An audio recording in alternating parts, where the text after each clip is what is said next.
ژنو، مقر اروپایی ملل متحد. کنفرانس وضعیت حقوق بشر در ایران به دعوت سازمان‌های غیردولتی با رتبه مشورتی ملل متحد با حضور منتخبان، شخصیت‌های سیاسی و مدافعان حقوق بشر. همزمان با 40مین اجلاس جاری شورای حقوق بشر در مقر اروپایی ملل متحد در ژنو، کنفرانسی به دعوت 5 سازمان حقوق بشری دارای رتبه مشورتی سازمان ملل، فرانس لیبرته، بنیاد دانیل میتران، حزب رادیکال فراملیتی، جنبش ضد نژادپرستی و برای دوستی بین خلقها مراپ، انجمن بین‌المللی حقوق بشر زنان و انجمن بین‌المللی توسعه آموزش برگزار شد و مدیریت آن را دکتر حنیفه خیری بر عهده داشت. سخنرانان در این کنفرانس عبارت بودند از رمی پاگانی، شهردار پیشین ژنو و نماینده پارلمان ایالت ژنو، پروفسور آلفرد دیزایاس، کارشناس مستقل در زمینه ارتقاء یک نظم بین‌المللی دموکراتیک و عادلانه، استرون استیونسون، هماهنگ کننده کارزار برای تغییر در ایران، طاهر بومدرا، هنریک هرمانسون، مدافع حقوق بشر از سوئد، پرویز خزایی، نماینده شورای ملی مقاومت ایران در کشورهای نوردیک، سنابرق زاهدی، مسئول کمیسیون قضایی شورای ملی مقاومت ایران و سیمین نوری، رئیس انجمن زنان ایرانی در فرانسه. Today, 80 million Iranians have had enough. Nationwide protests involving hundreds of thousands of Iranian citizens. استرون استیونسون، هماهنگ کننده کارزار برای تغییر در ایران، در سخنان خود ضمن مرور قیام مردم ایران برای تغییر رژیم، گوشه‌هایی از جنایت‌های رژیم آخوندی، از جمله قتل عام 30,000 زندانی سیاسی در سال 67 را برشمرد. وی در سخنان خود گفت: After 40 years of a brutal clerical dictatorship, today 80 million Iranians have had enough. Nationwide protests involving hundreds of thousands of Iranian citizens have raged for the past 14 months in towns and cities across Iran. Men, women, students, teachers, truck drivers, sugarcane workers, business owners, pensioners have taken to the streets in protest at the violence and larceny of the fascist clerical regime that has stolen Iran's wealth, oppressed its people, and waged proxy wars across the Middle East. Iran's middle class has virtually disappeared. Poverty is widespread. People now struggle to feed their families against a backdrop of power cuts, water shortages, soaring food prices, and unpaid wages. But instead of trying to mend Iran's broken economy, the mullahs have used their equivalent of the Gestapo, the Iranian Revolutionary Guards Corps, IRGC, to crack down on the demonstrators. But the Iranian people have lost their fear. They are openly demanding regime change. Iran is the most repressive country in the Middle East. It executes more people per capita than any other country in the world.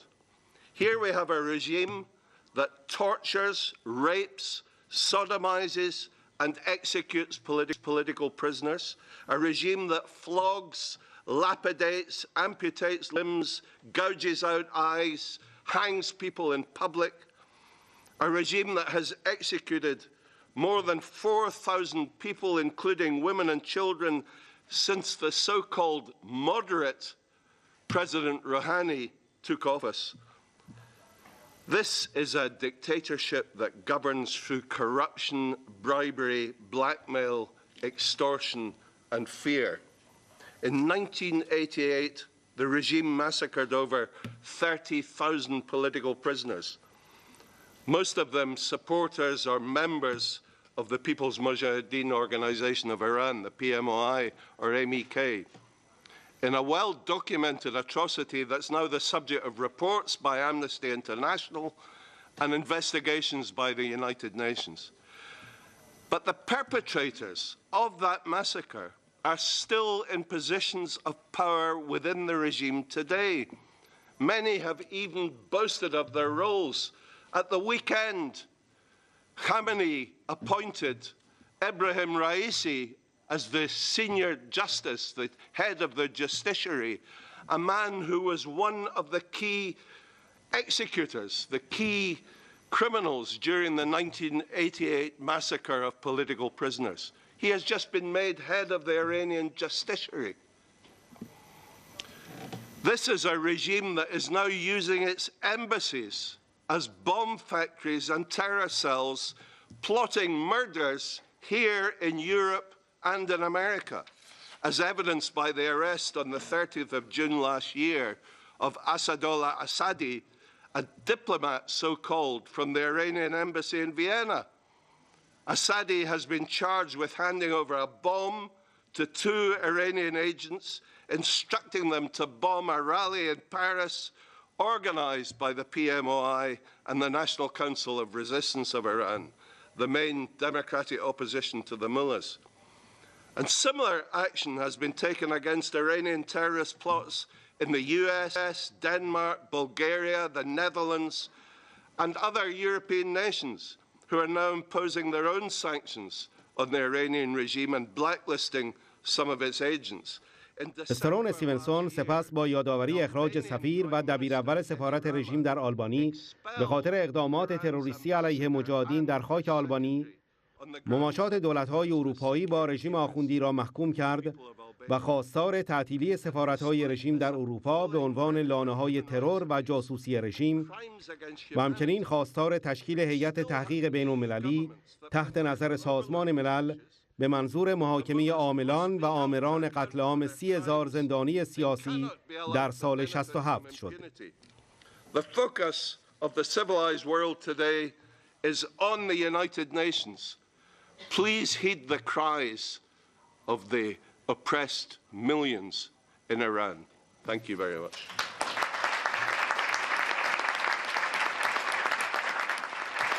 Thank you very much. Honored to be here.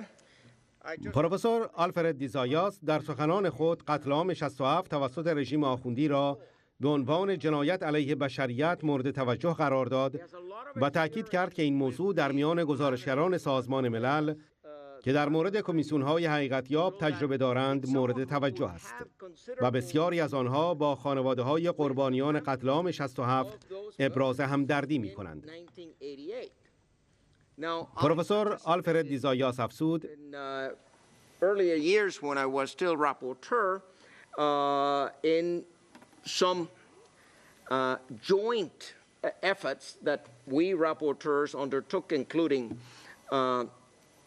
the rapporteur on summary and arbitrary executions. So the thing is, we must maintain the pressure. I mean, this is one of the major crimes in the second half of the 20th century, and it's kind of been put aside like, well, okay, fine, that's déjà vu. We don't have to talk about it. But the families are carrying the scars and will carry this trauma for the rest of their days, and this should not be allowed to enjoy impunity. Now,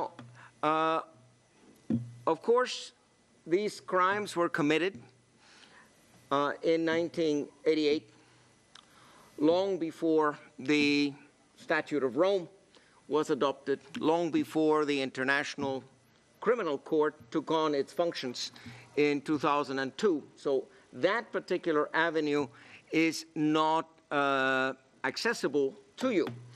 On the other hand, there are ways of bringing it out in the public. پروفسور آلفرد دیزایاس با یادآوری حمایت‌هایش از مجاهدان مستقر در اشرف و لیبرتی و اقداماتی که برای حفاظت آنها در سازمان ملل صورت گرفته تاکید کرد که باید تلاش را برای طرح هرچه گسترده‌تر موضوع قتل عام 67 در ارگان‌های بین‌المللی و از جمله سازمان ملل بیشتر کرد و اجازه نداد که این واقعه به عنوان یک موضوع جانبی مطرح شود. وی به عنوان نماینده 3 سازمان غیردولتی در سازمان ملل آمادگی خود را برای شرکت در کارزار دادخواهی قتل عام 67 ابراز کرد. Ask me. It would be my honor to read a statement from you. Thank you.